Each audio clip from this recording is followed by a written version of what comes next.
landslide victory in landmark elections. With votes still being counted, Nobel Peace Laureate Aung San Suu Kyi is set to usher in a historic victory in Myanmar's first free general election in a quarter of a century.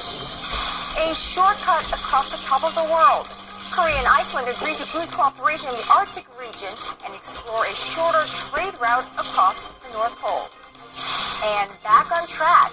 Korea's National Assembly gets back to work as the main opposition returns from a week-long boycott over state history textbooks. It's Monday, November 9th, 2015.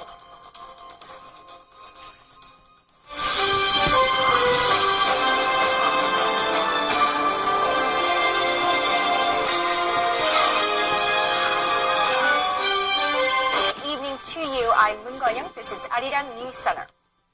We lost. The first words by Myanmar's ruling party acting chairman as he conceded defeat in the Southeast Asian country's first free nationwide elections in 25 years. Now, most ballots are still being counted, but the opposition, led by democracy figurehead Aung San Suu Kyi, appear on course for a landslide victory that would ensure it can form the next government. Arirang News correspondent Daniel Epstein is on the ground for us. Dan, a mood of festivities there.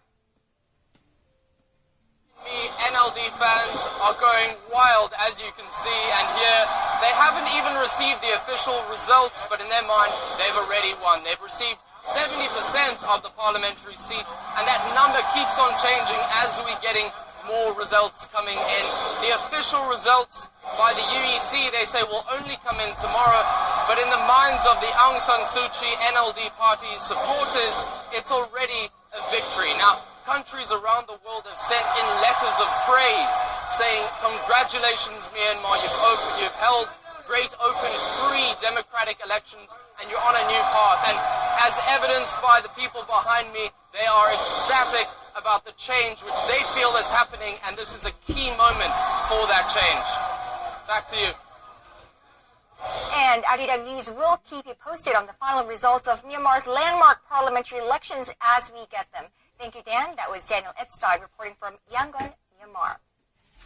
Now, here in this country, the National Assembly is finally back on track this Monday after main opposition, New Politics Alliance for Democracy, boycotted the parliament over the government's decision to push ahead with state-authored history textbooks. But possibilities of further bipartisan conflicts still do remain. Our parliamentary correspondent Park Ji-won joins us from the National Assembly. Now, Ji-won, which committees were the first ones back to work? Good evening, Kanyang. Several of the National Assembly's standing committees, as well as the Special Budget Committee, have resumed deliberations on pending bills and budget items this Monday. The Budget Committee in particular has a very busy schedule ahead, as it is facing an early December deadline to complete work on the government's budget for next year. The committee met just twice last week, and without the main opposition NPAD since the Liberal Party boycotted them in protest over the government's move to reintroduce a state-issued history textbook for secondary schools. But they have returned to Parliament to fully assume their responsibilities and take up pressing legislation. The ruling Centre Party welcomed the move to normalize Parliament. We're facing a pile-up of current issues, including next year's budget and the passage of several economy and reform-related bills. We need to end wasteful debates on history education and focus on bipartisan cooperation to push policies.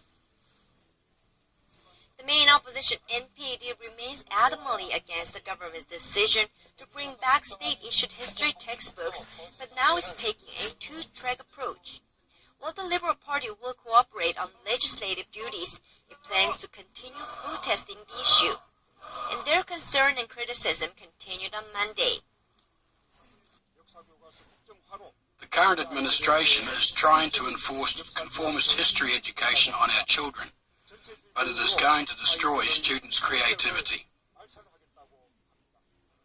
Meanwhile, leaders of the main rival parties, together with National Assembly Speaker Tong Wei-hwa, have agreed to honor the deadline that was set for redrawing electoral districts ahead of next year's general elections, which falls on Friday. Kanyang? And we are also learning that that meeting of the leaders across the political aisle could take place as early as tomorrow here in Korea. Thank you, Ji-won. Well, Korea and Iceland agreed on stronger cooperation in the Arctic region, with one of their major plans being shortening the travel distance for ships, which then is expected to result in more cooperation on the economic front. Kwon So-ah has this report. South Korea and Iceland are separated by around 8,300 kilometers of land and sea. And for the first time, an Icelandic president has traveled the distance since diplomatic ties were established more than 5 decades ago.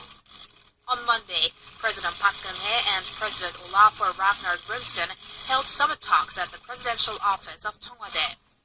There, the two laid out the groundwork for shortening the distance of a trade route between Europe and Asia that would save both sides time and money.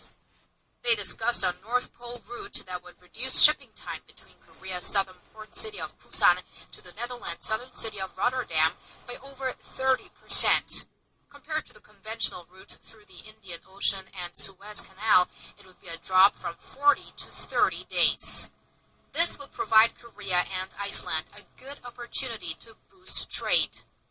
Last year, Korea's exports to the Nordic country were worth just $3.1 million, mainly in cars and tires, while it imported $2.6 million worth of products like fish and fur. Park and Grimsson also discussed energy matters. While Iceland is number 1 in producing renewable energy among the 34 OECD nations, Korea is at the bottom with room to grow. Korea's interest in the Arctic region, known to be rich in natural reserves, and will to deepen its partnership with Iceland, has only gotten bigger since it became a permanent observer of the high-level Intergovernmental Arctic Council that deals with issues in the polar region. Kwon So-ah, Arirang News. In North Korea's Marshal of the Korean People's Army, Ryu Il-seo, died of cancer over the weekend. A state funeral in North Korea has sparked another fresh round of purge speculations after one of Kim Jong-un's most powerful aides was omitted from the official funeral committee list. Our Kim Hyun-min has the latest on the reclusive regime's movers and shakers. North Korea's leader Kim Jong-un has expressed condolences on the death of Ryu Il-seo, who died from lung cancer over the weekend. Lee was Marshal of the Korean People's Army. According to the Korean Central News Agency on Monday, the communist leader visited the mortuary where Lee's body was held on Sunday. A state funeral is planned for Wednesday. Lee held